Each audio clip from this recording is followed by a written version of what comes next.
We are live. Assalamu alaikum. So we are live for today's chat.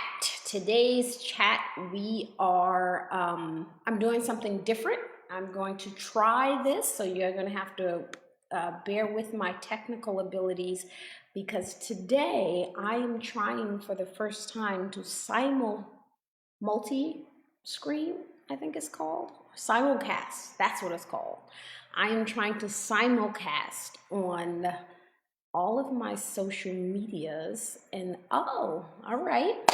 I am multi-streaming today, people. I am on Facebook. Instagram has to be separate because Instagram is special. It always wants a separate thing. So Instagram is over here. Thank you very much, Ali, for my birthday wishes. Yes, so alaikum salam. So today we are talking about how do we stick to our fitness routine throughout all of this stuff that is going on in the world. And I'm actually just double checking to see if this is actually working. I'm kind of excited. Like this is like being everywhere at once, like cloning myself. This is pretty cool. All right, so I just want to see if it is coming across everywhere. Well, it's not coming across other places. Oh, wait a minute. Hold up, wait a minute. Okay, I just want to make sure that I am where I am supposed to be. Okay. So today we are talking about fitness. And if you have any questions pertaining to how to stick to your fitness routine during this time, then this is a great place for you to ask and get them answered. My name is Mubarakah Ibrahim, and I am your health and happiness coach. And I am doing today's chat with you, I'd like to take science and tell you how to practically apply it to help you reach your healthiest, happiest life.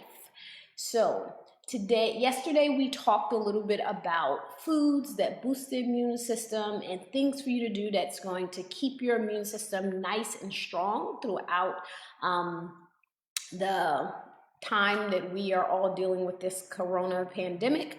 So if you miss that, then you need to go to the Fit Muslimah Mubarakah Ibrahim Facebook page and you click on the little videos icon and you will see yesterday's live. I think it was about 40 minutes long. And you can watch that. Don't forget to subscribe so that you can get notified when I do go live, because that is important so you don't miss any information. You must be here so you don't miss it. All right, so today we are talking about fitness. I did a informal survey on my Instagram stories yesterday, and I asked people how many people were not going to the gym because of the corona. I guess at this point they are recommendations, they are suggestions. So social distancing is part of the way that we here in America have been told that what we need to do in order for us to avoid a catastrophic situation around corona. And that means that a lot of people are avoiding places where there are other people, right? Or crowds of people, and one of those places is the gym. I know here in Connecticut, one gym has actually closed down temporarily for cleaning and to avoid the spread of the virus. It's a really big gym, so I would assume that they have lots of people that go there. But for people who are avoiding going to the gym, who are avoiding being in those crowds, and that may mean not just going to the gym to lift weights. For you, it may mean skipping your favorite Zumba class or Pilates class or whatever that might be. So what do you do, right? So what do you do when you can't do that? The thing is that there's so many options. You actually don't really need the gym, right? So we know that number one, what is the purpose of exercise? So there's two purposes of exercise. One, it is to raise your heart rate, to get your heart rate up high enough that it is going to give you some cardiovascular endurance. When your heart beats really, really fast, what happens is your blood starts flowing, it starts boosting your immune system, it starts increasing the flow of T cells, and all of this great stuff starts happening internally. But for cardiovascular exercise in particular, what it does is keep your heart healthy, right? As long as that muscle can move with vigor, as long as it can pump blood very efficiently, you will have a healthy heart. And so you don't want to have a fitness routine where you're just doing resistance training or you're just doing cardio. You really need a combination of both of those things. The second part of exercise, or your exercise routine, at least should be that you are going to be doing resistance training. You are working your muscles against gravity. That's basically what resistance training. You're working your muscles against some type of resistance. Sometimes it can be gravity, or gravity in addition to weights, or gravity in addition to exercise bands or the like. And you're trying to fatigue the muscle so that it can break down and then grow, right? So you don't want to just work the muscle so that it stays where it is. You want the muscle to grow. So those are two really purposes of exercise. Well, you can do both of those things completely at home without a gym membership or going to the gym. But how do you get a routine that is as effective? So here's a dilemma that a lot of people face, is how do you create a routine that is going to challenge you enough when you are at home, when you don't have 50 pounds to lift or a barbell or things like that? What the muscle knows is the muscle knows fatigue, and intensity is determined in three ways. It's determined by how heavy you're able to lift. It's determined by how many times you're able to lift that particular weight, whether it's your body weight or a dumbbell.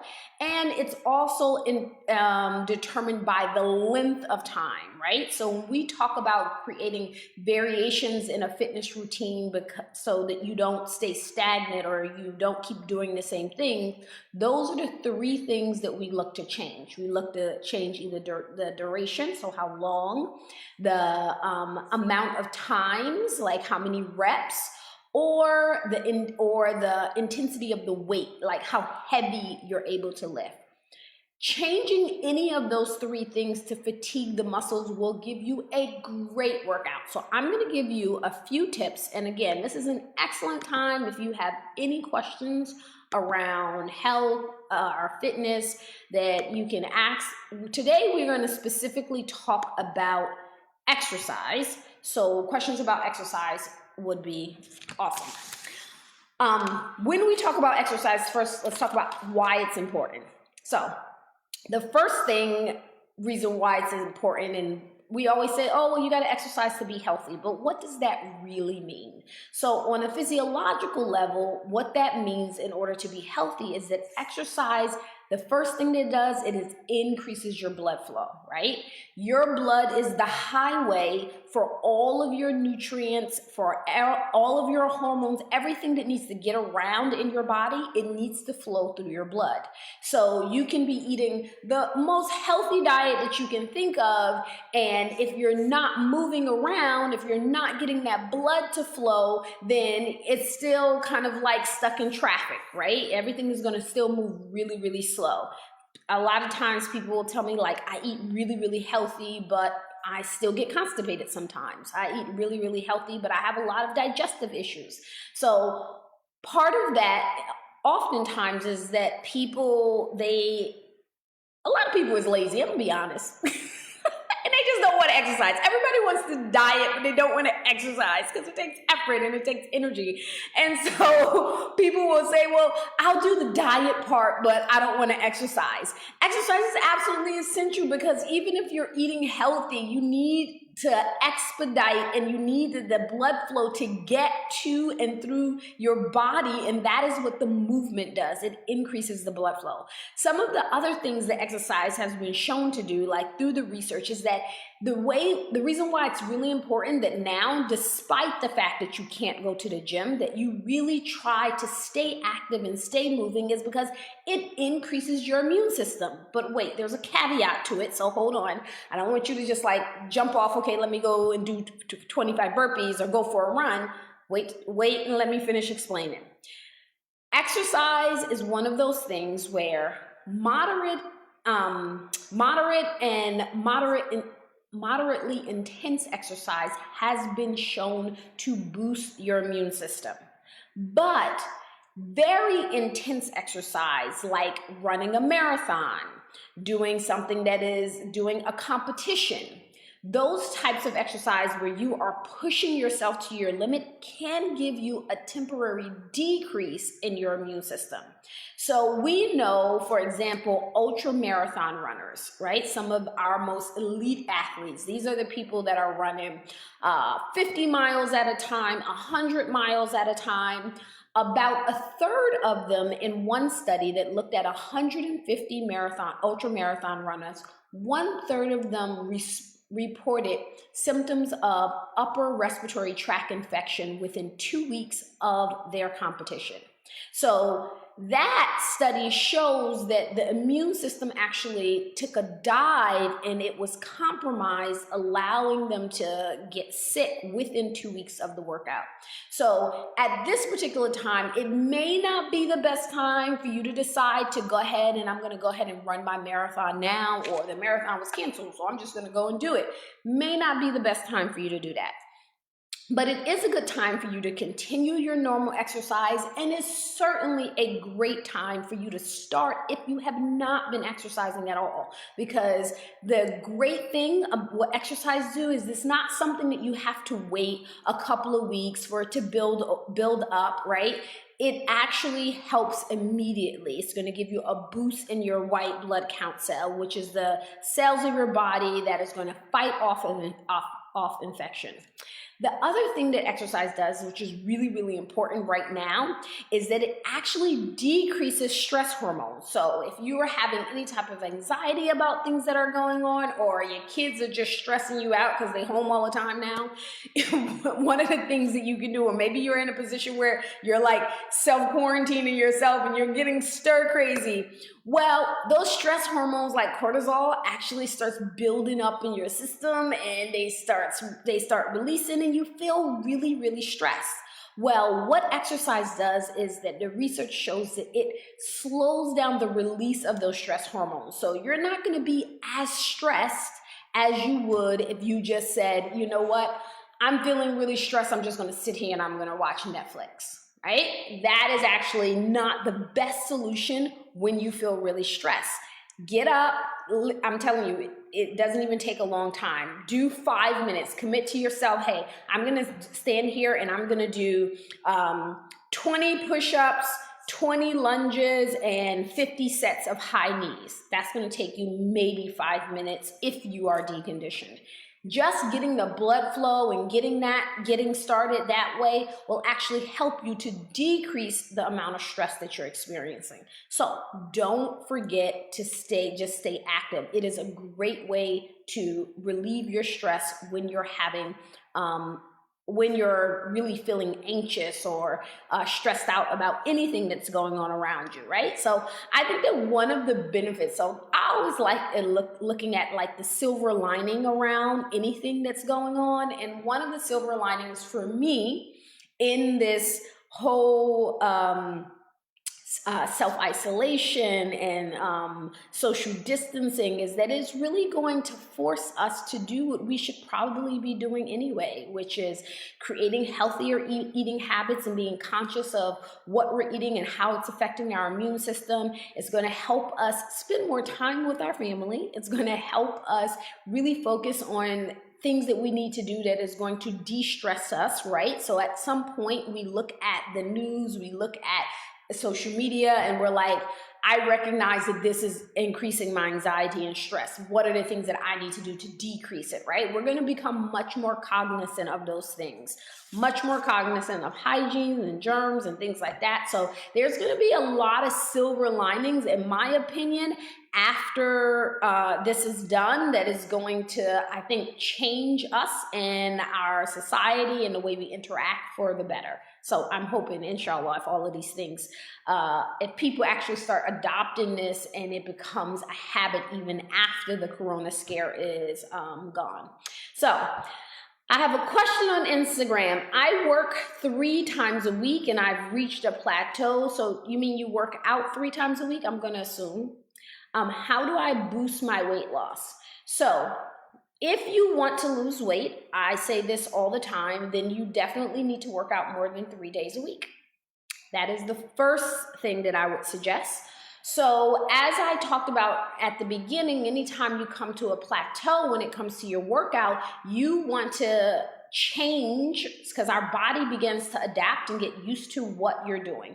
You want to change 1 of 3 things. You want to change the frequency of your exercise, the duration of your exercise, or how heavy you are lifting. So those are 3 ways that you can change. But when it comes to weight loss in particular, I tell people that you should really be committed. If you're really committed to losing the weight, you should really commit to work out 5 days a week. And a lot of people, they say, well, you know, I work out 3 days a week and, you know, that's all I can do. Commit yourself to 5 days, even if you can't do an hour all 5 days. If you can do an hour 3 days a week and then 2 days a week you can do 30 minutes, then do that. Because when you hear the suggestion, so in terms of public health, some of the things that, you know, part of my degree is public health. And one of the interesting things that we were taught when we were in school is that when it comes to making recommendations for health for the general public, policymakers don't just look at what is it that people need to do in order to accomplish this goal. They have to balance it between what people need to do and what they're probably most likely going to do, right? And so when they say you need to work out 30 minutes a day, or the current recommendation is 30 minutes a day or 150 minutes a week, right? That is a recommendation for you to stay healthy. That is a recommendation from somebody who doesn't need to lose weight. You're just trying to stay healthy where you are. If your goal is to lose weight, you need to do more than that. And then once you achieve your weight loss, you can bring it down to a maintenance amount. So that is, so that would be my recommendation. Wa alaikum salam, Xavier. And again, if you have any questions, you can go ahead and feel free to ask me. I am on Instagram. I am on Facebook. I'm supposed to be on YouTube too, but I'm gonna have to go check my YouTube. I gotta be honest. Oh, look, and I can tell, oh, this is awesome. All right, so I'm excited about my new technology, y'all, because I am multi-screening. I think that's what it's called. All right, so, wa alaikum salam, Abdi Adam, Aftab, Mariam from Denmark. Mariam says in Denmark shut down all fitness. Everything is closed besides healthcare and police. MashaAllah, and I am sure that they are doing that because it is going to be best in the long term, right? So here in the United States, everything isn't shut down or they aren't making people do certain things, but they are highly recommending that we not attend places where groups of people gather. And that is, of course, we are trying to be preventative. So that is preventative because the coronavirus is so contagious, more contagious than a cold or a flu. The last estimates that is actually even more contagious than when we had Ebola going around. So because of that, avoiding it being spread is super, super important. So what are the things that you can do if you can't go to the gym? I would recommend that you start adopting some solo workouts. Like this morning, I went hiking, which a lot of people actually had that idea. There was actually a whole lot of people hiking, which was a little disappointing. I'm like, darn it, I thought I was gonna be out here by myself. But enough space for all of us to hike. So I made sure that I took the challenging trail because there would be definitely less people on that trail. Hiking, you're not inside of a crowd of people. You aren't a lot of people around. Even if you go with a friend, you'll probably be able to keep a good distance. Going for a bike ride, right? Even if you're biking with a friend or your family, you're not near other people, right? You don't bike this close to each other when you go biking. Definitely don't go swimming. No swimming pools. That's just you putting yourself in a petri dish. Hiking, biking, I put up a couple of other things. I put a post on my Facebook page. I said hiking, biking, but you get the idea, right? Those things that you can kind of like do on a solo. The other thing that I would recommend, if I had to give you 3 exercises, just 3, that literally worked your entire body, this is what they would be. Super important. You ready? There is only one exercise that is known that literally works every single upper body muscle that you have. If you do this exercise, then you will be working your chest, your back, your shoulders, your biceps, your triceps, and your abs at the very same time, all simultaneously. And that exercise is push-ups. And I know I'm gonna have like 50 women say, I can't do a push-up. I promise you, you can do a push-up. I'm going to do a video and post it on Facebook because everybody thinks they can't do a push-up, and you can totally do a push-up. So there's a couple of things that I want to tell you about push-ups. Number 1, they are an amazing workout because you are literally working your entire upper body. And you can even just change the way that you have your hands in order for you to change what muscle is being your main assister. So the closer your fingers are together when you're doing a push-up, then more triceps is being worked. So that's the back of the arm. When you spread your hands apart, you are working more bicep muscles. So you can actually just change the position of your hand and completely change the exercise. Here's the thing about push-ups and why it's often challenging for women to do push-ups is because one of the physiological differences between women and men is that women have more lower body strength relative to their upper body because of our ability to bear children. Men have much more upper body strength relative to their lower body because this is what they work with, right? So it is not uncommon that a woman struggles doing a full military push-up. But it doesn't make it impossible. You can get to the point where you can do military push-ups, you can do them perfectly, you can be really strong in your upper body. It just takes a little bit more practice for us than it do for guys. So you know how like there's this thing that goes around and says, oh, never miss leg day. Totally made up by guys because it's super important for them never to miss leg day because lower body is not their forte. When a guy is really good with his lower body strength, he's done a lot of work. He's done a lot of work. Aisha said that when I was talking about the exercise, she was afraid I was going to say burpees. Well, burpees are really, really good. Burpees is an all over body exercise. But push-ups, and if you're doing a complete burpee, push-ups are actually a part of your burpees. So I'm not going to actually argue with that. But So that's one of the physiological differences between men and women. So it's not that we can't do upper body stuff. It's just that it's a little bit more challenging, which is fine. You just have to, work at it a little bit more. The second exercise, so push-ups. So you're going to practice your push-ups. Like, this is the perfect time for you to put in a plan. You don't need weights for push-ups. You don't need a special gym or a special mat or anything like that. You're going to put in the time. If you can't do 30 military push-ups in a row, then this is your time to make that your goal over the next 6 weeks, right? We're going to really focus on push-ups. The second exercise, because we do not want to skip our lower body, that works the only exercise that works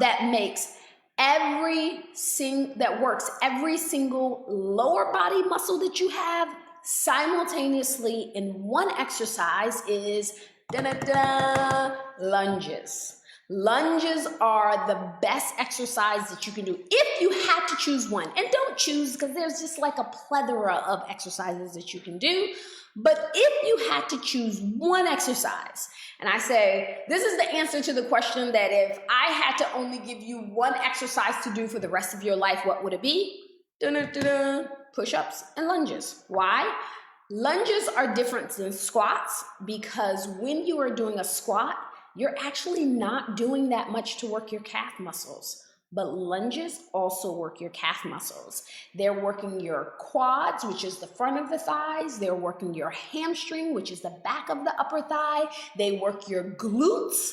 They work your calf muscles. It literally works every single lower body muscle that you have. The other thing that I love about lunges is that it also works all the very little stabilizer muscles that is supporting your knees. But again, I'm always giving you kind of the warning about exercise, because I think that one of the things that people underestimate about exercise is that movement is really medicine, right? Disclaimer, if you have an existing injury, if your doctor has told you not to do lunges, if your osteopath have told you not to do lunges, don't listen to me, listen to your doctor, right? There's always a modification. If you are doing lunges, it's super important that you do them in proper form. If you are having issues, I would suggest that even if you can hire a trainer for one session and say, hey, I have this list of 3 or 4 exercises. My goal is to do them with good form, and I just want you to, watch me during one session and do them in good form. Many trainers will do that for you. So remember, push-ups, every muscle in your upper body. Lunges, every muscle in your lower body. Those are 2 exercises that will literally give you a full body workout. Now, when you are doing push-ups, I forgot to mention this, so I'm going to go back to push-ups. Going backwards. All right. When you are doing push-ups, there are 2 types of push-ups. We know this, right? Push-ups on your knees. I do not call them girl push-up. I call them knee push-ups because I believe that girls can do anything that they want to do. So they are not girl. And I have actually trained a few guys that needed to do push-up on their knees. So they are knee push-up, not girl push-ups. When you are doing push-ups, you can either be on your knees or you can do a full push-up so your knee does not touch the ground. What is the difference? When you are doing push-ups on your knees, you are actually pushing about 50% of your body weight. When you are doing push-ups without your knees, then you are pushing up all of your body weight, right? Your arms and upper body in particular is taking 70% of the brunt. So a full military push-up, your upper body is pushing up 70% of your total body weight. Obviously, your legs is pushing up the rest, right? So when you are When you're able to do a full military push-up, that just means that your upper body is stronger. It's a combination, again, between your chest and your back and your shoulders and your biceps and triceps. You will actually become overall stronger. If your goal is to be able to bicep curl more or do higher weights for your lateral raises or whatever upper body thing that you're trying to do, push-ups is like the base of upper body strength. So you should be aiming to perfect your push-ups. The third one, which everybody wants to know, but how do I work my abs, right? So super important that you should always be aware that your abs is the center of every movement. So no matter what you're doing, if you are standing and you're not lying on the ground, then your abs are working. When you're doing push-ups, your abs are working. When you're running, your abs are working. It's really funny. So I have a client and I took her over to the track to do sprint intervals a couple of weeks ago. And I told her when we got done, I said, you will know if you did them correctly. She was like, oh, my thighs are burning. I said, your thighs are burning now and that's going to go away.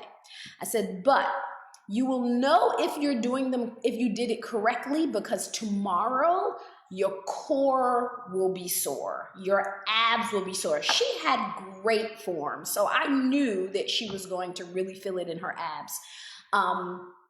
Despite the fact that she wants to lose, weight, and running was something that she never does. So I took her out of her comfort zone. Her form shows that she is a natural athlete. And the next time I saw her a few days later, she was like, oh my God, I did not realize what you were saying until I woke up the next morning. She was like, I was expecting my legs to be sore, my butt to be sore, but my abs were killing me. I was like, that's awesome, because that means that you ran with great form and you used the muscles that you were supposed to be using. So if you're running and you are holding your body upright and you're engaging your core muscles as you begin to pick up speed, your core muscles is the center. That's where everything starts. So your legs don't move properly if that core isn't contracted and strong. Your arms don't flow the way that they're supposed to if that core isn't contracted and strong. So it's super important that you have strong core muscles. So how do you do that at home when you don't have machines and things like that? So there's two ways for you to work what we call your core muscles or your ab muscles. Let me say this. When we talk about core training, we are talking about everything that is inside of your torso. That's from your chest down, front and back. So we're talking about your external abdominals. Those are the abdominals that we see when someone has a low body fat and you see a six-pack, right? There's external abdominals. We're talking about your obliques. External obliques actually go this way, and that's also something that we see when someone has a low amount of body fat. But what you may not realize is that you have external abdominals, which you can see going this way, but underneath those, there's actually another set of abdominals that crisscrosses it like this. These are called your internal obliques. And so our body is so wonderfully made as a machine that we actually support our organs, not just with those obliques that go like this, but it actually is a double crisscross here. And then underneath that, we have something else that's called your transverse abdominal. It's also referred to as your TVA. We also call it your God-given girdle because it looks and it acts like a girdle. It starts as your spine and wraps itself around your tummy, and it does what a girdle does. When a girdle gets tight, it pulls in the abdominal to make your waist smaller. Well, that's also the main source of your support. Now, the TVA has a couple of purposes, some very practical purposes, right? So one of the practical purposes of the TVA is that it's responsible for strong sudden movement. So you felt your TVA before. It's responsible for throwing up. It's responsible for coughing, it's responsible for sneezing, and it's responsible for deep belly laughs. So if you've ever had such a great time with your friends, the next day your belly is sore from laughter, that's because you had deep belly laughs and it worked your transverse abdominal.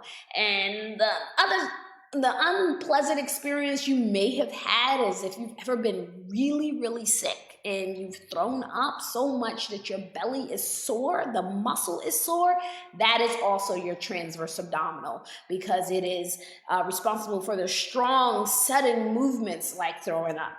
So when does either one of these work?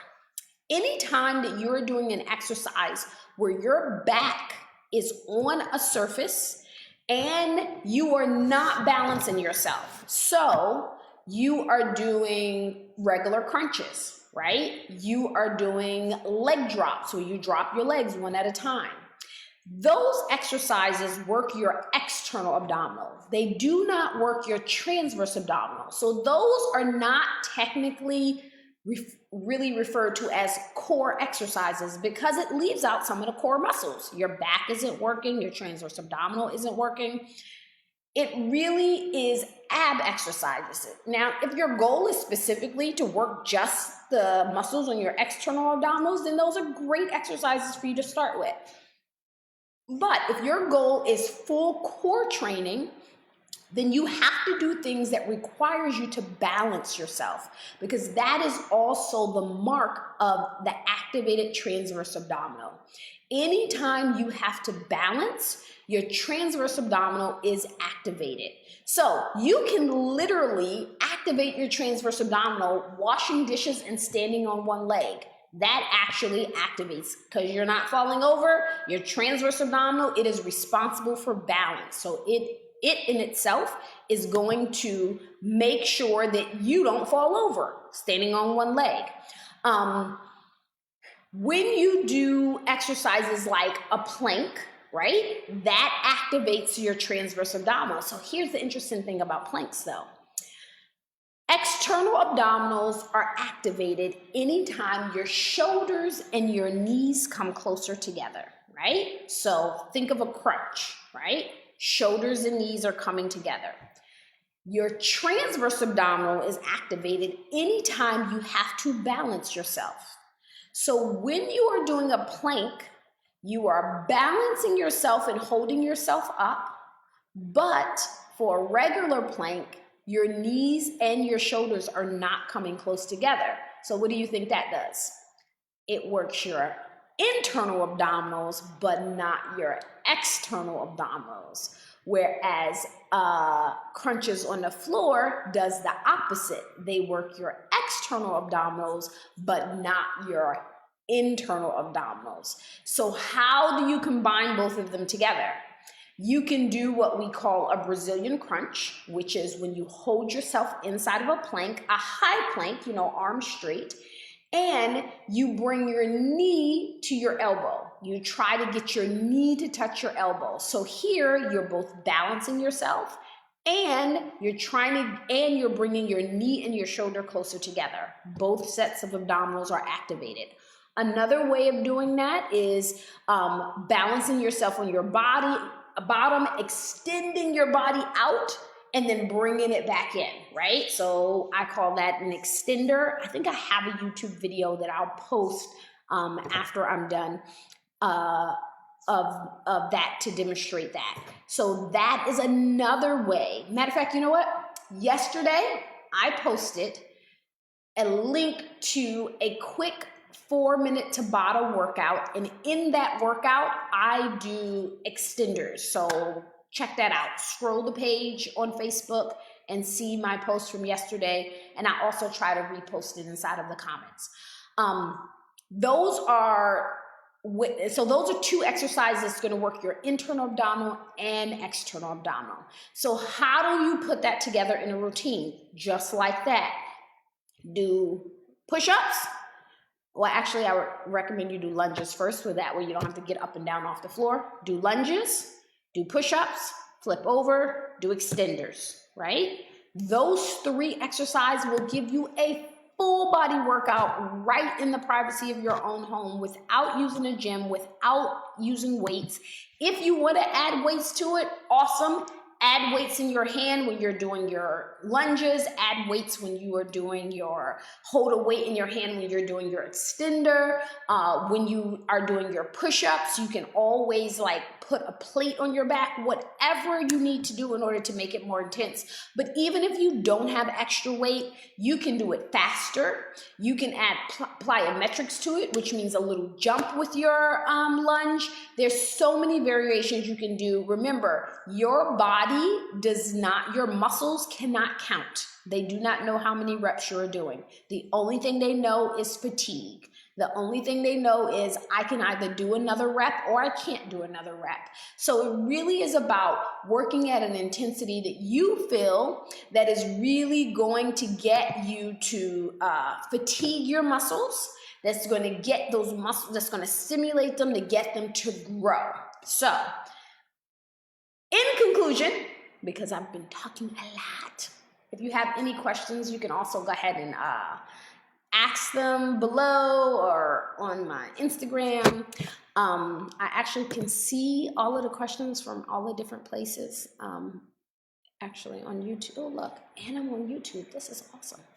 I'm actually on Periscope too. Hey, Periscope. I don't think I've ever done a Periscope video. Oh, my first Periscope video. Hey. You can actually follow me on all of these platforms under Fit Muslima, or look for Mubarakah Ibrahim on YouTube, on Facebook, on Twitter, Periscope, or Instagram. I'm at Fit Muslima on all those places. Fatima, thank you. Walaikum salam. Thank you for wishing me happy birthday.